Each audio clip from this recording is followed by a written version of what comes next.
ഉമ്മയേക്കാൾ ശബ്ദം ഉയർത്തിയിട്ട് ജീവിതത്തിൽ ഒന്നും സംസാരിക്കരുത്. നല്ല പേടി വേണം, നമ്മളെ അമല് പൊളിഞ്ഞു. തമാശ കളിയല്ല. മാതാപിതാക്കളെ വിഷയത്തിൽ അള്ളാഹ് ഒരു കൺസെഷനും തരൂല. അതുകൊണ്ടാണ് അള്ളാഹ് ഇബാദത്ത് എന്ന് പറഞ്ഞ ഉടനെ തന്നെ അത് ആ വിഷയം അള്ളാഹ് പറയും.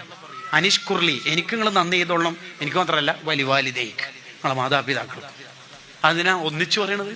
സക്കാത്ത് നിസ്കാരം എന്ന് പറയാൻ അറിയാറ്റ വഖദാ റബ്ബുക അല്ലാ തഅബുദു ഇല്ലാ ഇയ്യാ, എനിക്ക് മാത്രമേ നിങ്ങൾ ഇബാദത്ത് എടുക്കാൻ പറ്റൂ. ശിർക്ക് ചെയ്യരുത് എന്നാ പറയണത്. തൊട്ട് ശേഷം എന്താ പറയണത്? വബിൽ വാലിദൈനി ഇഹ്സാനാ, മാതാപിതാക്കൾക്ക് ഗുണം ചെയ്യണം. ഈ ആയത്തിനെ വിശദീകരിച്ചുകൊണ്ട് ഇബ്നു അബ്ബാസ് റളിയല്ലാഹു അൻഹുമ പറയുന്നുണ്ട്, ഒന്നില്ലെങ്കിൽ മറ്റേത് അള്ളാഹ്ക്ക് ആവശ്യമില്ല എന്നാണ് ഇതിന്റെ അർത്ഥം. എന്താണ് ഇതിന്റെ ഗൗരവം? നമുക്ക് തോന്നുന്ന പോലെ ജീവിക്കലല്ല ഇസ്ലാം. ഇസ്ലാം പറഞ്ഞ അനുസരിച്ച് ജീവിക്കുമ്പോഴാ ഒരു മുസ്ലിം രൂപപ്പെടുക. മാതാപിതാക്കൾ നമ്മുടെ ഏറ്റവും വലിയവരായിരിക്കണം. നമ്മളെക്കാൾ അറിവ് കുറവായിരിക്കും, ഇബാദത്ത് കുറവായിരിക്കും. പക്ഷേ എന്തു പറഞ്ഞിട്ട് കാര്യമില്ല, നമ്മളെ സ്വർഗത്തിന്റെ ചാവി ഓരോരുത്തരുള്ളത്.